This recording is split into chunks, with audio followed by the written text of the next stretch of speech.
Hello, dear students. Welcome back to Champions Learning.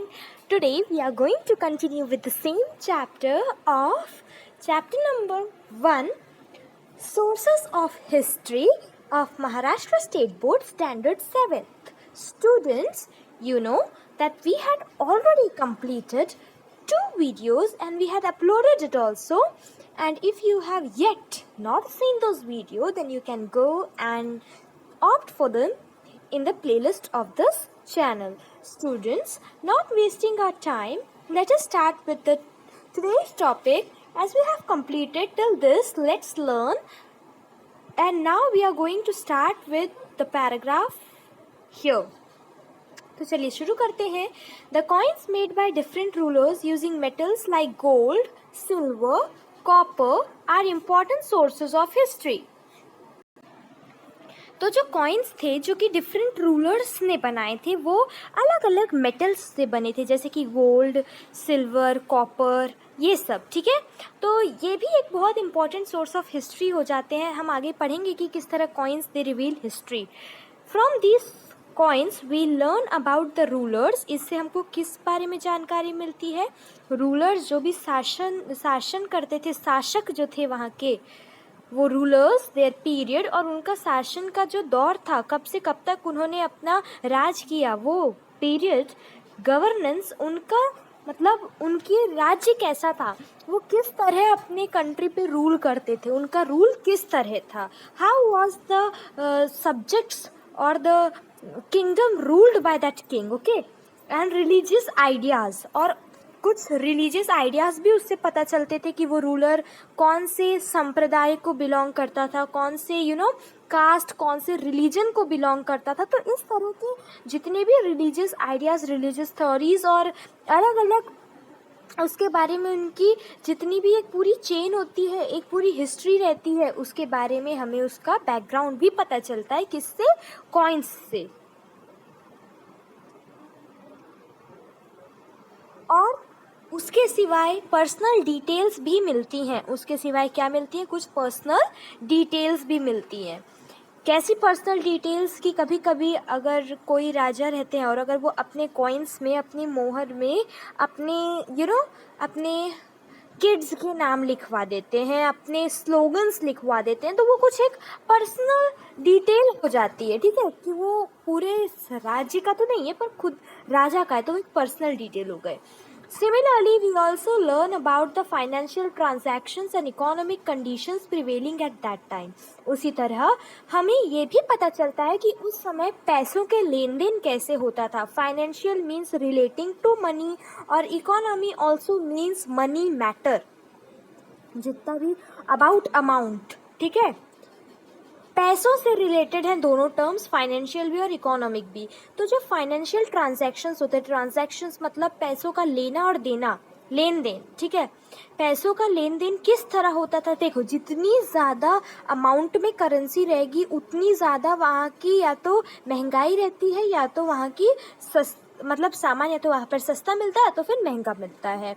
तो ये दोनों चीज़ें होती है. उससे हमको पता चलता है कि कैसे लोग ट्रांजैक्शंस करते थे अपने मनी के. और फिर उसके बाद इकोनॉमिक कंडीशंस भी पता चलती हैं कि जितना ज़्यादा अगर उसके यहाँ इकोनॉमी, जितना अच्छा उनके यहाँ मनी ट्रांजैक्शन होगा उतनी अच्छी उसकी इकोनॉमी, यानी उसकी वेल्थ. इकोनॉमी मतलब वेल्थ, वो पैसों से खूब वो देश बहुत रिच हो जाएगा, उसकी इकोनॉमिक कंडीशंस जो रहेगी बहुत ही स्ट्रांग हो जाती है. तो इस तरह से कॉइन्स जो होते हैं, उनकी करेंसीज जो उन पे छपी हुई रहती है, जो भी उसमें एनक्रेव्ड जो भी डिज़ाइंस रहती हैं, उनसे हमको उस समय में क्या फाइनेंशियल ट्रांजैक्शंस होते थे और कौन से इकोनॉमिक कंडीशंस उस समय में प्रिवेल हो रही हैं, उस समय पे चल रही हैं, इन सब के बारे में हमें पता चलता है. We also see how far metallurgy had advanced in that period. Metallurgy means an act of making metals. मतलब देखो, पहले के ज़मानों में कैसे ज़्यादातर जो पिलर्स होते हैं, जैसे अशोका पिलर जो था हमारा, वो आज भी मौजूद है और उसमें रस्ट यानी जंग का नामो निशान नहीं है. तो आप सोच सकते हैं कि वहाँ की मेटलर्जी यानी मेटल को बनाने का काम, जो भी मेटल से कारीगरी की जाती थी वो है मेटलर्जी. तो वो कैसी मेटलर्जी होती थी? उस समय में उसके बारे में पता चलता है। कैसे पता चलेगा? अगर कोई कॉइन गोल्ड का रहा तो हमको पता चलता है कि हाँ उस पर्टिकुलर टाइम में गोल्ड मेटल बहुत मिलता होगा, या फिर उस समय में गोल्ड का ज़्यादा इस्तेमाल हो रहा है, ये मेटल है। सिल्वर, कॉपर, इस तरह के अलग अलग जो मेटल्स हैं उनसे हमको उस समय के मेटलर्जी के बारे में पता चलता है। मेटलर्जी का एक परफेक्ट मीनिंग बताऊँ तो मेटलर्जी का परफेक्ट मीनिंग होता है that scientific study of metals and there uses. जो भी मेटल्स होते हैं उनकी एक साइंटिफिक स्टडी की जाती है और जो भी उनके यूजेस होते हैं जिससे हमको पता चलता है, वो एक साइंस का ब्रांच है। मेटलर्जी एक साइंस का ब्रांच है, जैसे फिजिक्स होता है, केमिस्ट्री होता है, वैसे एक मेटलर्जी भी एक साइंस का ब्रांच है जिसपे मेटल्स को स्टडी किया जाता है और उनसे यूजेस, उनसे अलग अलग हम लोग स्कल्पचर्स या फिर जो भी चीज़ें होती हैं मेटल्स की जो कारीगरी होती है वो करते हैं। ठीक है, तो जैसे कि आयरन पिलर के बारे में मैंने आपको बताया, उस पर अभी तक एक बिल्कुल रस्ट का नामो निशान नहीं है, तो वो सोच सकते हैं कि कितनी अच्छी मेटलर्जी होती होगी उस वक्त। ठीक है, जो भी अशोका पिलर जानते तो एम्परर अशोका के टाइम पर हो सकता है कि कितनी अच्छी मेटलर्जी उस वक्त होती थी। तो यही सारी चीज़ें हमको कॉइन से पता चलती है। जब कॉइन्स में जो मेटल यूज़ हुआ है, जो धातु यूज़ हुआ है, मेटल मीन्स धातु इन हिंदी, जो भी मेटल यूज हुआ है, from that we come to know about that particular time and the metallurgy used at that particular period. From the images of Ram Sita on the coins of Emperor Akbar, see we also see how far metallurgy had advanced। तो metallurgy जो थी वो time by time advance होती चली गई। पहले मिट्टी के मिट्टी की मोहर बनाई जाती थी, फिर उसके बाद उसको थोड़ा पक्का किया गया, फिर उसके बाद उसको एकदम तवे से एकदम बनाया गया, एकदम सॉलिड, एकदम बहुत ज़्यादा मोटा, आयरन बनाया गया, आयरन से बनाए गए। तो इस तरह जब अलग अलग जैसे रूलर्स आते गए उस हिसाब से जो मेटलर्जी थी वो एडवांस होती गई।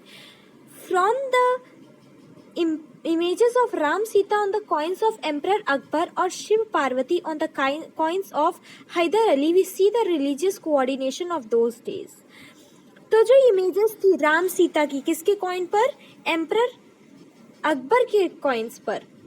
एम्परर अकबर है, उनके कॉइन्स पे राम सीता की इमेजेस रहती थी। तो ये राम सीता जो है ये they are Hindu goddess and they are worshipped and it is a religious sentiment, so of worshipping them। and Ram Sita, the Emperor Akbar, being a Muslim ruler, he coined the photo of Ram and Sita on the coins of his reign। During his reign, he framed those coins। Now, Shiv Parvati on Hyder Ali. Hyder Ali also had coined the photo of Shiv Parvati. These are also Hindu goddess, and Hyder Ali had also coined those two pictures of Shiv and Parvati on his coins।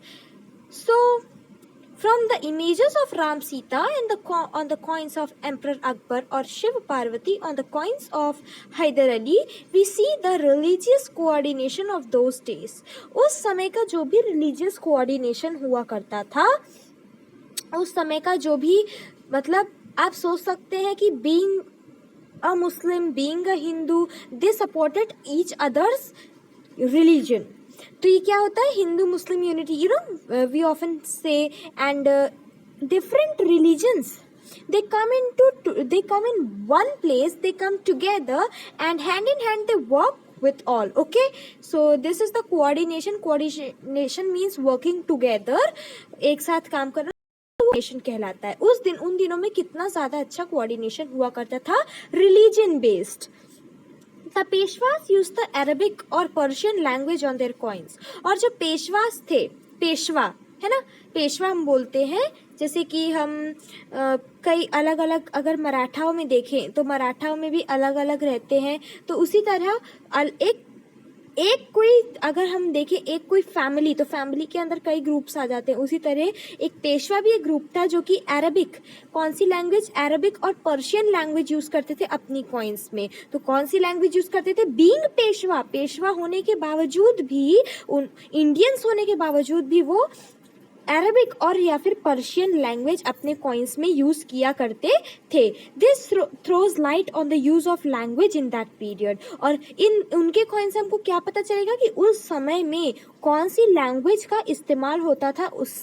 उनके coins को देखने के बाद हमको ये पता चलेगा कि उस समय में लैंग्वेज कौन कौन सी थी और कितनी ज़्यादा प्रॉस्परस, कितनी समृद्ध भाषा हुआ करती थी।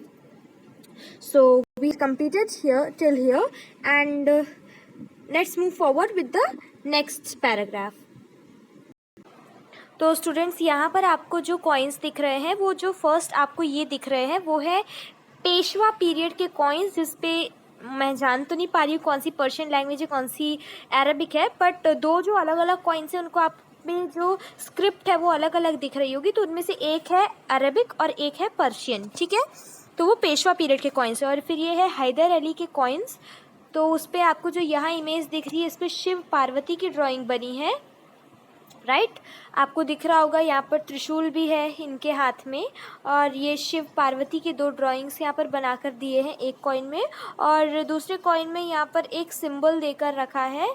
और मतलब इस तरह के अलग अलग जो रिलीजियस जो भी रहते हैं साइंस, उनके बेस्ड पे हम जो पीरियड में उस समय में कौन सा रूलर था, कौन से रिलीजियस आइडियाज़ थे, थ्योरीज थी, इनके बारे में हमको कॉइन्स के थ्रू पता चलता है। स्टूडेंट्स अब हम देखते हैं यहाँ पर, आई होप सो कि ये कोई दोनों में से कोई एक साइन है, शायद ये मुस्लिम साइन है, I hope so. And so Haider Ali was a Muslim ruler, and he so being even a Muslim, he focused both on Muslim and Hindus, okay. He never felt like that I am of this religion, so I am superior to this religion. We should not think like that, students, okay. We all are Indians and we all are brothers and sisters, so we should love each other, okay. So an inscription is a carving on a stone or a wall, etc. So what is an inscription? एक inscription क्या होता है? inscription सिर्फ caves में, stone में, इसी में नहीं होते। inscriptions हम कहीं भी कर सकते। even inscriptions are done on cloth paper, they are done on wood।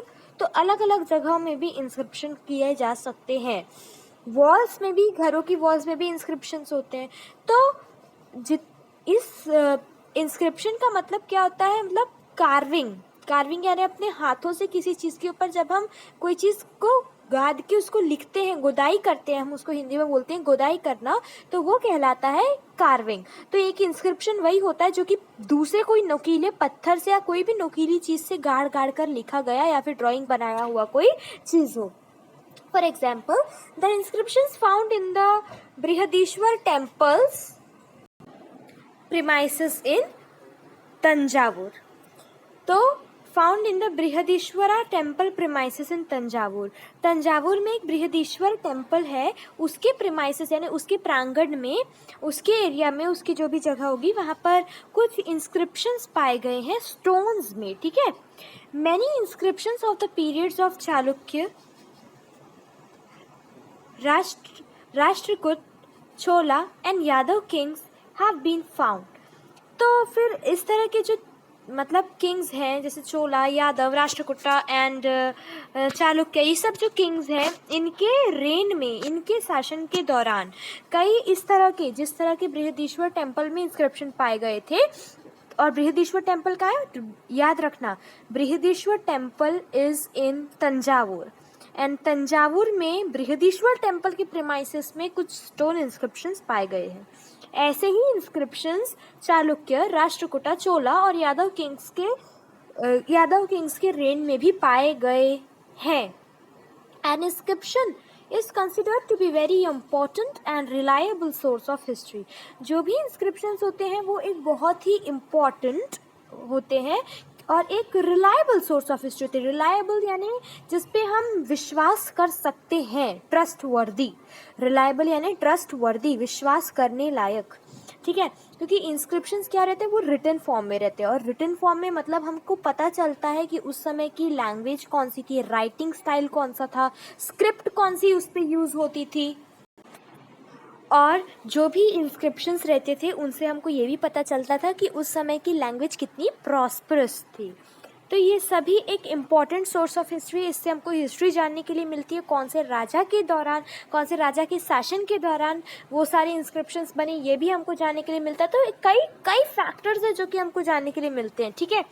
एक इंस्क्रिप्शन है, तो inscription is a consider to be very important and reliable source of history. ये आपको फिल इन द ब्लैंक्स के लिए 1 मार्क के question में पूछा जा सकता है कि dash is the most reliable source of history, या फिर dash is the consider to be a very important and reliable source of history. तो आपको क्या लिखना है वहाँ पर, याद रखना एन इंस्क्रिप्शन। और जो यहाँ पर जो लाइंस देकर रखी है students, that an inscription is a carving on the wall etcetera और store etcetera. For example the inscriptions found in the Brihadeeswara temple, ये सब आप एकदम अपने माइंड में बाय हार्ट कर लीजिए, ठीक है। So where were we, it helps us to understand features like the language, script, social life of the people. हाँ, कुछ ड्राइंग्स भी रहती है जिसके थ्रू हमको पता चलता है कि उस समय के लोग किस तरह का उनका क्लोथिंग स्टाइल था, उनका सोशल लाइफ कैसी थी, ठीक है। और तो मैंने जैसे कि आपको बताया लैंग्वेज के बारे में पता चलता था, स्क्रिप्ट के बारे में पता चलता है, सोशल लाइफ ऑफ पीपल के बारे में, इसके बारे में भी पता चलता है। Inscriptions carved on sheets of copper are known as copper plates. Underline, जो इंस्क्रिप्शंस कॉपर के शीट में कार्व की गई हो उनको हम बोलते हैं कॉपर प्लेट्स, ठीक है। Royal edicts, verdicts etcetera are inscribed on copper plates. तो जो एडिक्ट्स होते हैं, एडिक्ट्स का मतलब क्या होता है, ऑर्डर। ऐसा ऑर्डर नहीं, ऑफिशियल ऑर्डर, मतलब कोई गवर्नमेंट या फिर कोई बड़ी अथॉरिटी है उसका ऑर्डर दिया गया है, ऑर्डर, वो एडिक्ट का मतलब। और वर्डिक्ट का मतलब होता है an official decision. An official decision मतलब डिसीजन किसका, वो भी ऑफिशियल होना चाहिए, मतलब बहुत एक हाई अथॉरिटी का होना चाहिए, जैसे कि कोई ऑफिसर्स का हो, इस तरह के ऑफिसर्स का जो डिसीजन होता है उसको हम वर्डिक्ट्स बोलते हैं। तो राजा महाराजाओं के ज़माने में भी ऑफिसर्स हुआ करते थे ना, मतलब मंत्री होते थे, महामंत्री होते थे, इस तरह के अलग अलग ऑफिसर्स हुआ करते थे जो रॉयल एडिक्ट्स ऑर्डर पेश किया करते थे। रॉयल एडिक्ट्स मतलब राजशाही, ठीक है। राज जो हो रहा है उस राज के जो महामंत्री हुआ करते थे वो ये सब करते थे। एडिक्ट्स मतलब ऑर्डर कॉपर प्लेट्स में लिखा, कॉपर की शीट्स पे लिखा करते थे, जिनको हम कॉपर प्लेट्स बोलते हैं। वर्डिक्ट्स मतलब वो अपने जो डिसीजन देते हैं वो भी लिखा करते थे उन कॉपर प्लेट्स पर, etcetera are inscribed on copper plates. तो ये सब चीज़ें किस पे इंस्क्राइब की जाती थी, किस पे इंस्क्रिप्शन होता था इन चीज़ का। इंस्क्रिप्शन मतलब गुदाई, मतलब गाड़ के लिखना, क्रेव करना, वो सब कॉपर प्लेट्स में होता था। सो डू यू नो कर लेते हैं, फिर उसके बाद जो रिटन सोर्सेस रहेगा वो हम नेक्स्ट वीडियो में ले लेंगे। सो डू यू नो चैत्यास, विहरास, मतलब चैत्य विहर है ना, इस तरह का बोलते हैं हम, लेकिन हम इंग्लिश में बोल रहे हैं इसलिए हम कुछ चैत्यास विहरास ऐसे बोलते हैं। सो हिंदी में अगर बात करें तो चैत्य, विहर, टेम्पल्स, चर्चेस, मॉस्क्यूज, चैत्य, मुझे चैत्य जो होते हैं, उसके बाद जो आपको दिख रहा है वो विहार है, विहार, ठीक है। चैत्य, विहार, टेम्पल्स, चर्चेस, मॉस्क्स। सो जो चैत्य, विहार, टेम्पल्स, चर्चेस, मॉस्क्स, अग्यारीज, स्टूडेंट्स, अग्यारीज क्या होते हैं, जैसे कि जिसको टेम्पल जो होते हैं वो हिंदूज़ के रिलीजियस साइट्स होते हैं, वहाँ पर वो हिंदू पूजा करने जाते हैं। मॉस्क जो होते हैं वो होते हैं मुस्लिम्स के, वो वहाँ पूजा करने जाते हैं। चर्च जो होते हैं वो क्रिश्चियंस के होते हैं। पारसी भी एक रिलीजन होता है जहाँ पर कौन करने जाता है, मतलब पारसी लोग जाते हैं। वो लोग कहाँ जाते हैं, वो उनको जो जहाँ वहाँ जाते हैं उसको अग्यारीज बोलते हैं। और उनके जो गॉड होते हैं वो अग्निदेव को, अग्नि यानी आग, अग्नि, उसको अपने भगवान मानते हैं। तो मैंने आपको ये कुछ एक्स्ट्रा इन्फॉर्मेशन दी हूँ। उसके बाद देखेंगे दरगाह, मकबरा, गुरुद्वारास यानी जो सिख्स के रहते हैं religious sites, monuments, sculptures, wells, minarets, minaretes, village, boundaries and gates, weapons, utensils, ornaments, clothes, decorative articles, toys, implements, musical instruments are all material sources of history. जो भी आपको यहाँ सब दिख रहा है, जो भी आपको अब जितने भी नाम देकर रखे, चैत्य से लेकर म्यूजिकल इंस्ट्रूमेंट्स तक, वो सब भी मटेरियल सोर्सेज में आते हैं. स्टूडेंट्स, मैंने सेकेंड लेक्चर में आपको ये बताया था कि मटेरियल सोर्सेज ऑफ हिस्ट्री को फिजिकल सोर्सेज भी बोलते हैं. अब आपको लास्ट में समझ में आ गया होगा कि उन्हें फिजिकल सोर्सेज क्यों बोलते हैं. इसलिए बोलते हैं क्योंकि जो वो चीज़ें होती हैं वो क्या होते हैं, आइटम्स होते हैं. वो कोई लिखित में नहीं होते, मतलब रिटन फॉर्म में नहीं होते. वो वर्ड्स ऑफ माउथ, मुंह के थ्रू नहीं पास होते, मतलब ओरली नहीं पास होते. वो होते हैं रिटन फॉर्म में, सॉलिड फॉर्म में, हमको फिजिकली प्रेजेंट रहते हैं. अगर कोई म्यूजिकल इंस्ट्रूमेंट आपके सामने रखा है तो वो आप छू सकते हैं, देख सकते हैं, और इसीलिए उसको फिजिकल या फिर मटेरियल, वो एक मटेरियल है जो कि फिजिकली प्रेजेंट है, इसीलिए उसको फिजिकल सोर्सेज या फिर मटेरियल सोर्सेज का नाम दिया गया है students. So I hope so I had made myself very clear with that topic.